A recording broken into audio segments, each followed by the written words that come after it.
હું કહું છું કે ભજન કર, રાત્રે 2 વાગે પાછી ના ઉભી રહું તો મારા અવતારમાં ખોટ પણ હું મેળવી છું. 12-6 મહિના તમે તમારી 12-6 મહિનાથી તમે કદાચ આવતા હોય ને 12-6 મહિનાથી કદાચ ભજન કરતા હોય તો તમારા ઘરે બેહેલીનું ભજન તો તમારા વડીલોએ કર્યું ને, વડવાઓએ કર્યું ને. મારું ભજન ચલો તમે કરો છો, તમારી માનું ભજન તમે કરો છો, પણ કેટલા સમયથી તમે કરો છો? કોઈ 2, 5, 10 વર્ષ થઈ ગયા નથી થયા. હું તમને એમ કહું છું કે એક જગ્યાએ તમારું મન પૂરવું, એક જગ્યાએ તમારું ચિત્ત પૂરવું, ને એક જગ્યાએ પલાઠી વાળીને બેસી જાઓ તો જીવનમાં કોઈ જગ્યાએ કોઈની આગળ હાથ લાંબો નહીં કરવો પડે એવા મેલડી આશીર્વાદ આલું છું. તમારી માએ તમને મારી પાસે મોકલ્યા, આપણે નથી કેતા માતાજી ધારે એ જ થાય, કહો છો ને બધા, માતાજી ધારે એ જ થાય. તમારી માએ ધાર્યું તો તમને મારી પાસે મોકલ્યા ને, મારી પાસે મોકલ્યા કઈક જોઈને મોકલ્યા હશે ને. અને એમ કહું છું કે તમે બધા જ્યાં જ્યાં લોકો ફરશે ને બધાને એમ કહું છું કે જો જાણો, સમજો, વિચારો અને પછી પલાઠી વાળીને બેહો. બધે પલાઠી વાળીને બેહાય નહીં. કઈ ખોટું જ્ઞાન મળી જાય તો જીવન જતું રહે ને.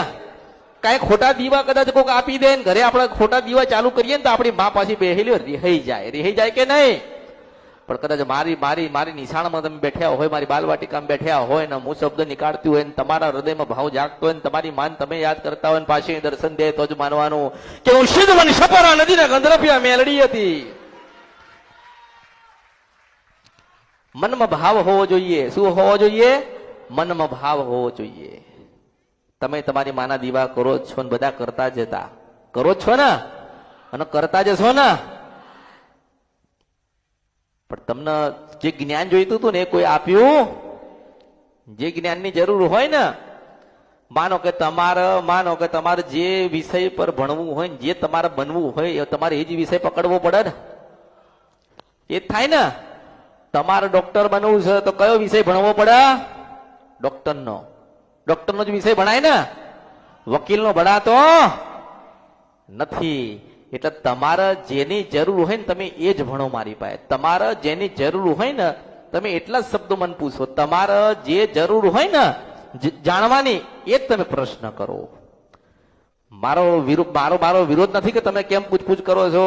સ્વાભાવિક છે કે ના આવડતું હોય 10 વખત પૂછે ને. ભણવા જતા પૂછતા નતા આને શું કહેવાય, પેલાને શું કહેવાય. માસ્તરની ફરજમાં છે કે જ્યાં સુધી તમે ના સમજો ત્યાં સુધી માસ્તર સમજાવે. એવી રીતે મારી મેલડીની ફરજમાં આવે છે કે જ્યાં સુધી તમારા જીવન પરિવર્તન ના થાય ને તો એથી મોકલવાની નથી. હું મેલડી છું.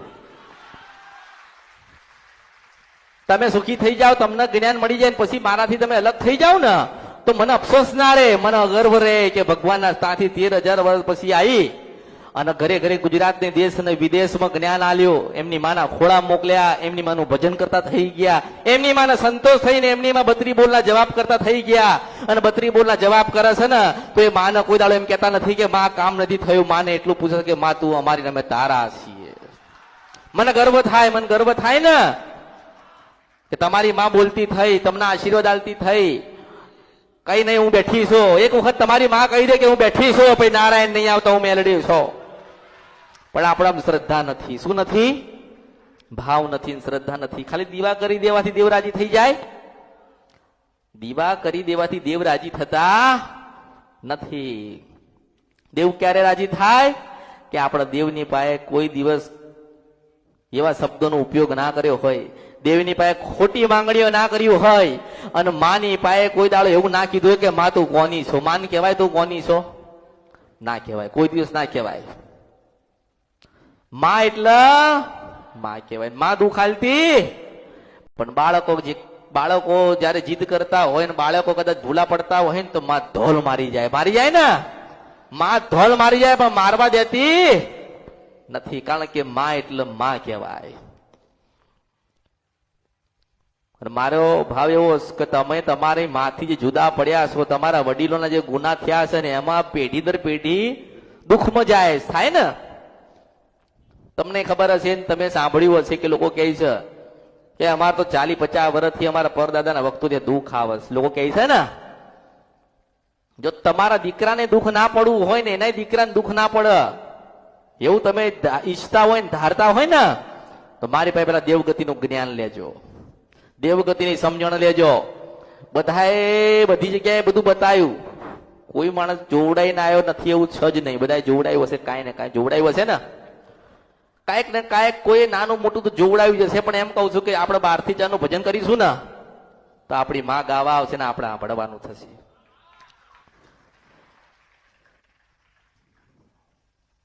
હું તમને દર વખતે કંઈક ને કંઈક જ્ઞાન આપું, કંઈક ને કંઈક સમજણ આપું, પણ દરેક વસ્તુ યાદ રહેતી રહે ખરી? ના રે. પણ એટલું તો યાદ રહે ને કે અમે જે જગ્યાએ જઈએ છીએ ત્યાં એવું કહેવામાં આવે છે કે 12 થી 4 નું ભજન કરજો.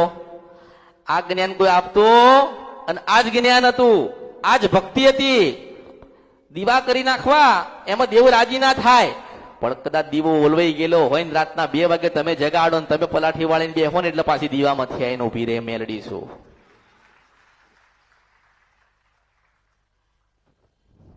ભક્તિ તપ અને તપસ્યા એના વગર કશું મળતું. મારી પાસે આયા, મારી પાસે કદાચ દેવગતિનું જ્ઞાન લીધું કે મારી પાસે દેવ જાણી લીધું અને મેં તમને કીધું કે ખોડિયાલ તમારે પૂજવાની થાય છે, તમારી કુળદેવી ચામુંડ માતા થાય છે, બહુચર માતા થાય છે, કે સધી માતા થાય છે, કે મેલડી માતા થાય છે, કે જોગણી માતા થાય છે. મારી ફરજ હતી તો મેં તમને દેવ બતાયા ને. એની ભક્તિ કોણ કરશે? તમારે કરવાની. મેં તો ખાતું ખોલાઈને આલ્યું છે, પૈસા તમારે ભરવાના છે અને 6 મહિના પૈસા ભરો પછી 12 મહિને લોન મળશે. હું મેલડી છું. પણ તમે શું કરો છો? મારા ઉપર બધું ચાલો કે અમૃતની મેલડી છે ને એ ખાતું ખોલી આલ છે ને, લોન આલ છે ને, હપ્તા અમૃતની મેલડી ભરશે. અમૃતની મેલડી એવી રીતે આવતી હું નહીં આવતી એવી રીતે ને. હું જયારે આવું છું ને તારે 33 કરોડ દેવતા પાછા જોવા ચડે. સિંધ પણ છપરા નદી કંદરપા મેલડી છો. હા, જેટલા દેવી દેવતાઓ હોય ને પાછા જોવા આવે એવી રમત રમવું આ કળિયુગમાં. અને હું તો કઈક સમજાવવા આવીશું, કઈક દેવા આવીશું. કળિયુગમાં મને કોઈ શું કોઈ દેતો નથી. અહીંયા આવસ કરોડો ને ખરબો ને અરબોપતિ આવસ, પણ ના પાડું છું. હું માં છું, ધવડાયા વગર મોકલતી નથી. પણ ધાવતા આવડવું જોઈએ. હું મેલડી છું. થાય ને પૈસેથી કશું થતું નથી. નથી નથી નથી નથી નથી નથી નથી નથી. પણ શ્રદ્ધા, વિશ્વાસ, ભાવ અને ભક્તિ અને મારી સાચી ઓળખ હોય તો હું અમૃતની મેલડી છું. કોની છું? હું અમૃતની મેલડી છું. સાચો ભાવ રાખો ને તો આજે જ તમારું કામ થઈ જશે. જો સાચો વિશ્વાસ તમારો હશે ને 24 કલાકમાં તમારું ધારેલું તમને મળશે. જો તમારો સાચો તાર મારા સુધી હશે અને તમે હૃદયમાં મને રાખી હશે, તમારા ઘરે મને ફોટાના સ્વરૂપમાં મને રાખી હશે, તમારા ઘરે 12 મહિને એક વખતે દીવો કર્યો છે, તો 33 કરોડ દેવતાની સાક્ષી હું આશીર્વાદ આલીશ કે તમારું કોઈ દાડો અહિત નહીં થાય. હું મેલડી છું.